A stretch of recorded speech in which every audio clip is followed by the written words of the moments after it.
আসসালামু আলাইকুম। সবাই কেমন আছেন? আশা করি সবাই অনেক ভালো আছেন। আলহামদুলিল্লাহ আমিও ভালো আছি। তো আজকে নিয়ে আসছি খুবই সহজভাবে কম উপকরণে বিরিয়ানি রান্না। তো আমার এই বিরিয়ানি কিন্তু দারুণ লাগতেছে, আর বিরিয়ানির সাথে মাছ ভাজি। আসসালামু আলাইকুম, সবাই কেমন আছেন? আশা করি সবাই অনেক ভালো আছেন। আলহামদুলিল্লাহ আমিও ভালো আছি। তো সবার প্রথমেই সকাল সকাল উঠছি, উঠে একটা মাছ নিয়ে আসছি। তো ওই মাছ আমি পানিতে ভিজায় রাখছিলাম, যেহেতু ফ্রিজে আসলো। তো এক পিস মাছের মধ্যে আমি 4 পিস মাছ করবো, কারণ অনেকটা বড়ই মাছ। আর এদিকে কিন্তু থালা বেটিও দেখতেছেন অনেক মাখানা। তো সবার প্রথমে আমি মাছ বের করছি, তারপরে আমি পানি গরম দিয়েছি। ওই পানি গরম দিয়েছি কারণ ওই পানি গরমত চাউল ভেজামো, মানে চাউল বলক তো ভাত রান্না করবো আর কি। তো আর এই জায়গায় হচ্ছে উটের মাংস, আর ওই জায়গায় হচ্ছে সাগরের মাছ নিয়ে এসেছে। তো আমি প্রতিদিনই 5 থেকে 6 ধরনের রান্না করি দুপুরবেলা, কারণ যতগুলান মানুষ ততগুলান মানে এই এক ওই মানে আলাদা আলাদা সবাই খাবার খাবে আর কি। তো এই জায়গায় আমি ফার্স্টে রান্না করবো বিরিয়ানি।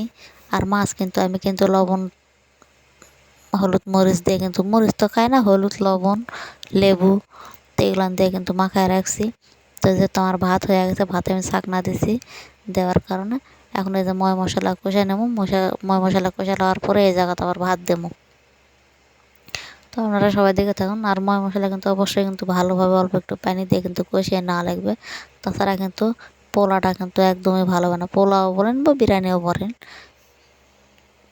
তো একদমই কিন্তু ভালো হবে না। তো যার কারণে আমি কী করবো, একবারে খুব সুন্দরভাবে কষিয়ে নেব। ময় মশলা দিচ্ছি তো সব কিছু দেখলেনি। আর এই যে মাছটা আমি লেবু এবং মশলা দিয়ে মাখায় রাখবো। তো এই যে আমার ভাত তেলানি কিন্তু দেওয়া হয়ে গেছে।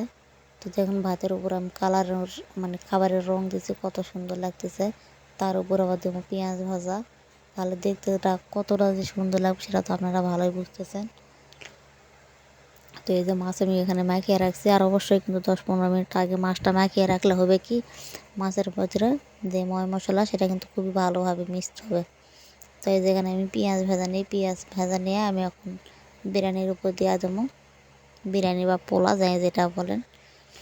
তো আমার কাছে যে মানে আমি যে এত সুন্দরভাবে যে রান্না করছি, এটা আমি মানে কল্পনাই করতে পারিনি।